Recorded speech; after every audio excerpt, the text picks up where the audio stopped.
Hi there, welcome back to the channel. So if you've watched my videos at all, you know I built this guitar. It's a really cool parts caster. The body is black limba, built by Toby Russell. I love his work, does incredible work. And I bought a Fender roasted maple 12-inch radius neck to go with it that I absolutely love. The whole guitar is just fantastic. And a quick shout out to friend of the channel, Joe G. Joe has a Telecaster body that's anxiously awaiting a roasted maple telly version of the neck. It's coming his way, Pal Ferro fretboard.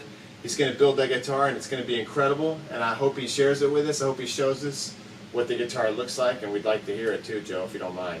So good luck, man. I'm excited for you. But I love the guitar.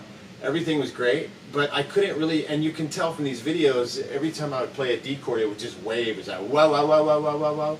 You know, just, I really couldn't get any satisfaction. And I would go to an A chord and, you know, tune the G string and get everything in tune, and then go back to the D and it would wave again. So I could either have a D in tune or I could have an A in tune, but not both, which is really annoying. And then when I would put the tuner on, I had the little snark tuner here.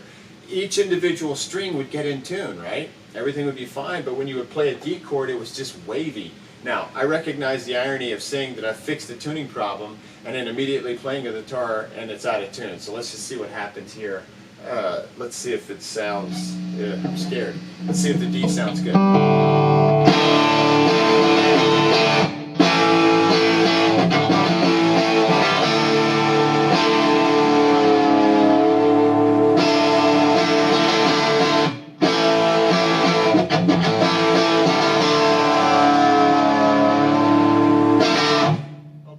That's pretty good. Hopefully your ears at home aren't being disturbed by it. I know some people can hear pitch really well, but I think that's reasonably in tune for noisy rock and roll, you know?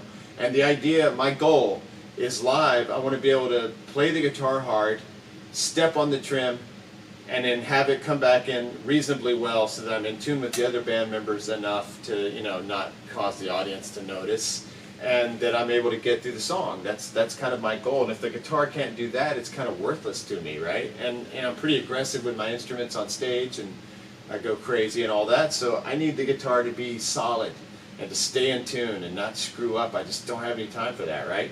So I went through the guitar. I was having trouble getting it to stay in tune with the D, with a D chord and with an A chord. And I knew that the G was my issue. So if you're sitting at home and you can't get your, let's say you picked up a Strat at a pawn shop or somebody gave you one, or you just had one and you can't get this vintage six-point trim to work, or your 2-point trim to work, I've got a couple of ideas and I think it might help. Now, let me just tell you my thought process, what I went through to try to figure out what was going on. All right, so I had everything working, right? The strings are in tune. Individually, they're in tune. I was intonated. Everything was good there. The nut was okay. I knew the nut, I could tell that the strings were traveling, they weren't getting caught, so that wasn't the problem. I thought for a moment that maybe I'd screwed up by not putting an additional string tree on these other two strings here, right? But that's not what it was either, because mainly that just keeps it from popping out of the nut. It shouldn't affect tune. I thought maybe it would though with the rake angle, and I think it would a little bit, but that wasn't the issue. You come down here and you've got these 6 screws, right? When you adjust these, that changes the way your trim operates. If you kind of unscrew them, you can get the trim really loose and it, like, you know, bouncing up and down. If you tighten them up, it affects tuning, and it gets this really tight and stiff. It's like a stiffness thing. You can sort of adjust it to your liking and get it to where it's optimal, you know. And Fender kind of gives you some ideas on how to adjust it. But that wasn't what it was either, because I adjusted that a million times, to tightening it down, untightening it a couple turns, this and that and everything, and it would always adjust, it would always affect the tuning. But once I retuned, same problem, you know, just really wavy D chord, really wavy A chord. And luckily, it sounds so much better. And it's not just the sound, because this guitar vibrates and is so alive and so resonant, which is one of my other goals with the guitar. It was really standing out, just nasty. You could feel it. It was like vibrating incorrectly, you know, out of key, out of tune, which is just unacceptable. So my original Stratocaster was the red Squire that I bought at a pawn shop. I bought 3 of them, a yellow one, a white one, a blue one, a red one. And I figured out kind of how to set them up, or at least, I thought I did. And so the main thing that I did was messing around with this Trem Claw, because this is the main thing back here. Besides, your nut, your bridge, you've got this back here. This is really the linchpin for keeping the guitar in tune, I believe, a Stratocaster. And you have these 2 screws here holding this Trem Claw on. And all you need is a Phillips head screwdriver, a nice sturdy one. You'll have to take off your back plate if you keep a back plate on here. If you have the little white or black piece that covers back here, you'll have to remove that. I leave mine off because I like the aesthetics of it off. I just think it looks cool. But and it also gives me easy access to adjustments, right? I don't have to take off that plate and keep up with the screws of the plate. So anyway, it has 2 long Phillips screws that go into the guitar body. And this really kind of has a big impact on everything, but really has a big impact on tuning. So let me show you where I ended up with it. I'll bring it to the camera. This is kind of where I ended up. Hopefully this won't be too close to the camera. You can see that I've got the screws backed out a bit. Now these screws are really long. They're about, it would come way down if you completely removed them. I don't know how long they are, but a couple inches. They're pretty long.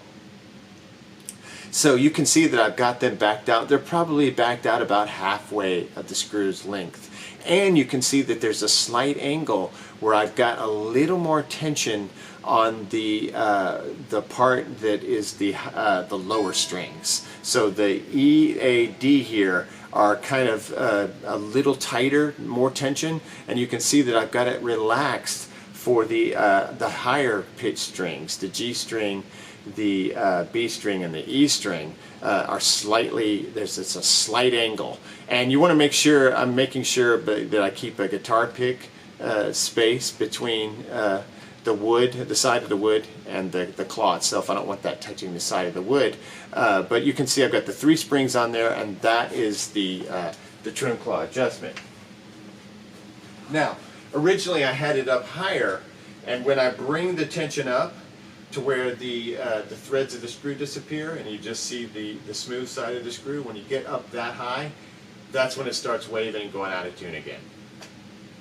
So, if you're struggling, and you cannot get your Strat in tune, and you've tried everything else, I recommend 2 major things. 1, relax your Trem Claw. Maybe just set it in the middle, like expose some of the screw. You can see that the screws are smooth right here, right? So see how they're smooth? And then it exposes the thread when you bring them out. Get to the point where you expose some thread. Maybe start there and see if that helps. Expose some thread, get it about in that middle point, if it's not already. Now, your guitar could be really set up well, but if it's not, or if somebody tried to lock it down, or if some kid messed with it, like on the Squires I had, you could tell kids had like banged on it, So you might have to do some adjusting to get your guitar to really play adequately the way you really want it to, the way you need it to for a live show. So anyway, I hope this helps, because man, this is the kind of stuff that, just gets you to the next level with the instrument. And now that I've got it really dialed in, I can really start working on it. I can write with it, I can record with it, I can play shows whenever that starts happening again. So yeah, Trem Claw adjustment. The last point that I think is really critical in staying in tune is that tuning method. And you can watch the videos on my channel. There's a couple of different times. I'll dig one of them up, the best one, and I'll put a link, because it's a really simple, it's the Martin method of stringing. And all you need is the typical kind of tuning thing where you have a hole on each side, where it runs all the way through the post. Not the vintage kind where you go straight down, but where you go straight across. You go straight across, under and over, one time. It's like one wrap around. And it's beautiful, man. It works beautifully. With the Trem Claw adjusted correctly, you should not have tuning issues, even when stepping on the trim. So let's plug back into the 18 watt here. I'm plugging directly in with a northeast cable. I'll turn everything up. I'll be down in the bridge.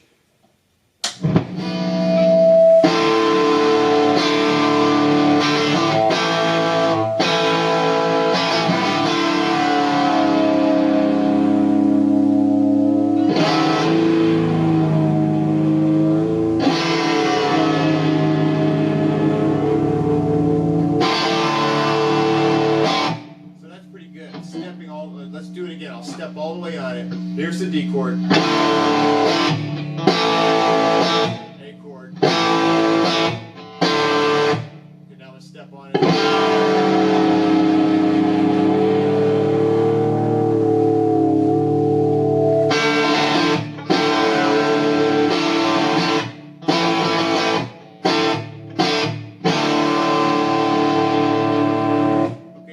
You can hear it waving, it's a little loud, but acceptable, acceptable. So, and I'm not done adjusting, and it's a very cold evening, but I'm on the right track here, so I highly recommend your Trem Claw adjustment and that stringing method to really get these Stratocasters to stay in tune.